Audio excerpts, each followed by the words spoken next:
En el mundo de la arquitectura y la construcción, nunca se sabe a ciencia cierta el uso final que se le dará a un espacio, más cuando éste se vuelve hermético hacia el exterior. En este clip exploraremos brevemente los lugares y todo el mundo de la infamia que construyó un hombre que navegaba entre las sombras de las finanzas y las luces de la élite mundial. Ya que Jeffrey Epstein no solo compró propiedades, sino que creó toda una maquinaria diseñada para el tráfico, el abuso y sobre todo, el anonimato.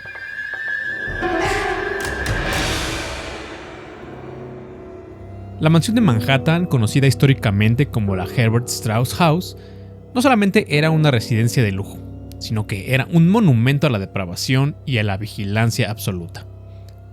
Ubicada en el corazón del Upper East Side, este edificio neoclásico de 9 niveles es considerada la residencia privada más grande de Nueva York. Con sus casi 4.700 metros cuadrados construidos y tras sus masivas puertas de roble de 5 metros de altura, el diseño interior tuvo como objetivo proyectar un poder abrumador para desorientar a las jóvenes reclutadas. Se cuenta que las víctimas eran conducidas a salas de masaje equipadas profesionalmente, donde tenían lugar los abusos bajo el pretexto de que se trataba de una terapia física. Además, casi todo el interior de la mansión revelaba los gustos más retorcidos de Jeffrey Epstein. Al entrar, las personas eran recibidas por hileras de globos oculares de vidrio enmarcados individualmente, mismos que tapizaban las paredes, y que parecían casi una burla para los visitantes. Pero era algo que debía tomarse como advertencia, ya que cada movimiento estaba siendo observado. El espacio más grande era sin duda una amplia oficina que ocupaba todo el ancho de la casa, y que estaba decorada con una gran alfombra persa junto a armarios portugueses lacados en negro del siglo XVIII. La decoración incluía taxidermia exótica, como un tigre de tamaño real y un caniche negro disecado que descansaba sobre un piano. Allí, sobre un escritorio que perteneció al banquero John Pierre von Morgan, se dice que Epstein mantenía una edición de la novela Justine del Marqués de Sade, cuyo tema central es el abuso sexual de una menor. De hecho, cuando agentes federales allanaron la casa tras el arresto de Epstein en 2019, los hombres afirmaron haber encontrado una gran cantidad de fotografías de mujeres jóvenes o niñas desnudas parcial y totalmente, además de montones de dinero en efectivo y docenas de diamantes.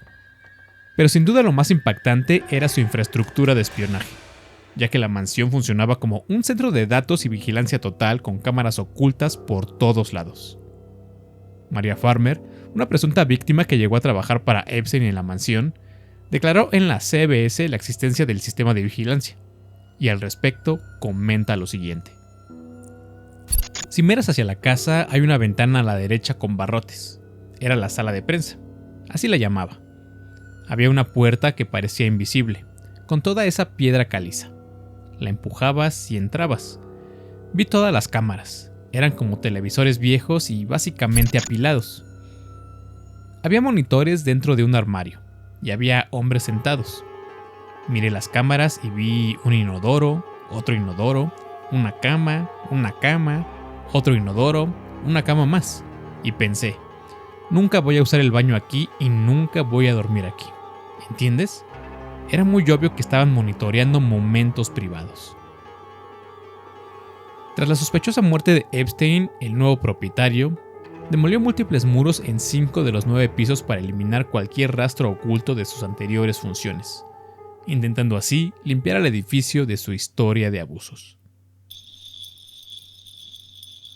Apodada por los lugareños como la isla de los pedófilos o la isla del pecado, este era el retiro de máxima seguridad de Jeffrey Epstein.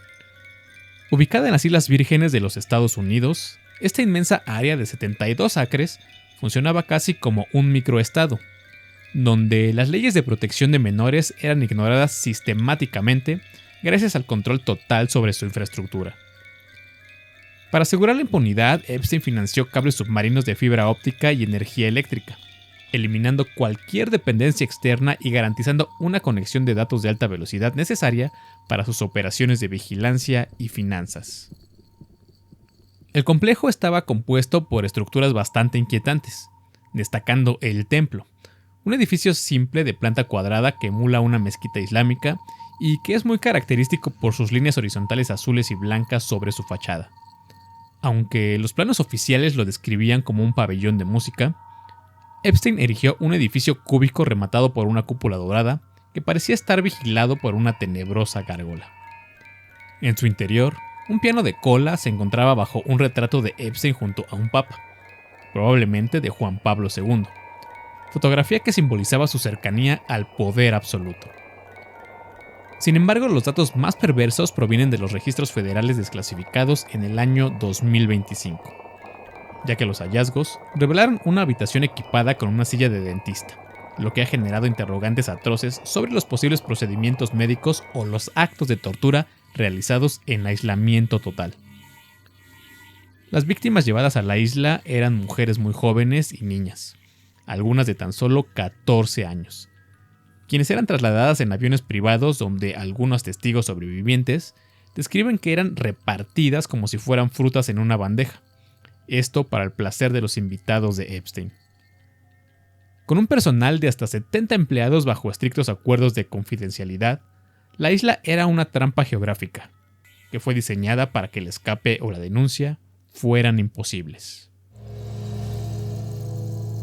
La mansión de Palm Beach, situada en el 358 de El Brillo Way, Florida, no era solo una residencia de lujo más, sino que era el centro de reclutamiento para las operaciones perversas de Epstein en Estados Unidos.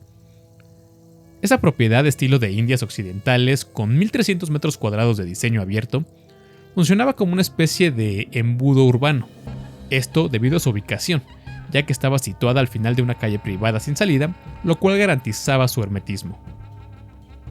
Sin embargo, también esta localización hacía que estuviera a solo unos 3 kilómetros de algunos de los clubes de élite más importantes, como era Mar-a-Lago, lo que facilitaría el acceso para personas adineradas. Este lugar, al igual que la mansión en Nueva York, se caracterizó por su infraestructura, misma que fue dedicada al espionaje y a la manipulación psicológica.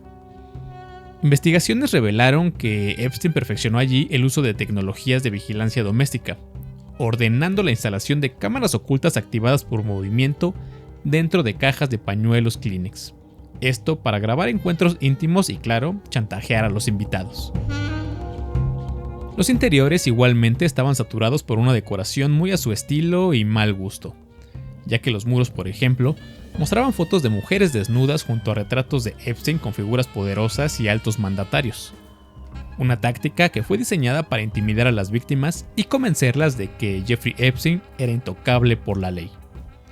En el año 2005, sorprendentemente, la policía encontró en la basura sacada de la propiedad notas con números de teléfono de niñas reclutadas en escuelas y centros comerciales bajo promesas de empleos bien pagados.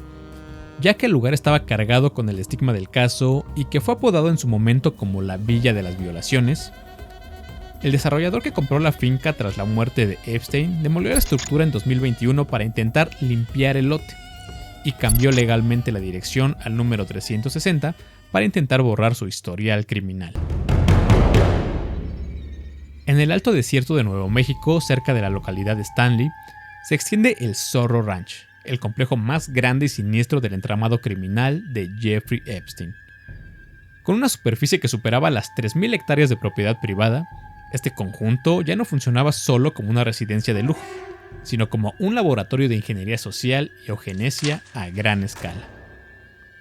La mansión principal, una imponente hacienda de más de 2.600 metros cuadrados de estilo colonial que sobresalía del paisaje, incluía para asombro de todos su propia pista de aterrizaje, hangares, una estación de bomberos privada y una especie de pequeño pueblo compuesto por varias cabañas, las cuales estaban destinadas a hospedar de manera privada a quienes visitaban el lugar.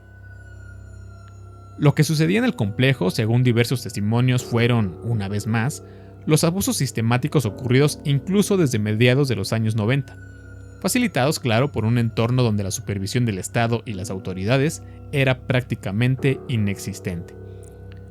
Sin embargo, el destino real de ese lugar llegó a niveles que parecen sacados de una novela de terror, ya que según informes del New York Times, Epstein planeaba utilizar el rancho para sembrar la raza humana, esto con su propio ADN, pretendiendo inseminar a múltiples mujeres para crear su propio linaje en las sombras. Pero no todo acaba ahí, ya que los hallazgos más terribles surgieron con la desclasificación de archivos federales en el año 2025. ya que estos documentos revelaron denuncias sobre la posible existencia de cuerpos enterrados en el sitio, lo que impulsó a la legislatura de Nuevo México a crear una Comisión de la Verdad en 2026, esto para investigar si las operaciones ganaderas que tenían lugar en el rancho eran una simple fachada para encubrir los crímenes reales. Cabe mencionar que este rancho en el desierto recibió a invitados y a figuras de la élite mundial e incluso de la realeza, ya que según testimonios de una de sus antiguas empleadas domésticas, Andrew Mountbatten Windsor, entonces conocido como el príncipe Andrés, duque de York, visitó el rancho en 2001 durante 3 días, lo que posteriormente le valió el despojo de sus títulos y muy recientemente, a inicios de este año, 2026, lo llevó a su detención. Sin duda, este es uno de los sitios que se destaca por el sinnúmero de teorías que se han elaborado a su alrededor, de las cuales el tiempo quizás se encargará de sacarlas a la luz. Además de tener sus dominios en la tierra y cerca del mar, Epstein llevó a cabo sus operaciones también en el aire.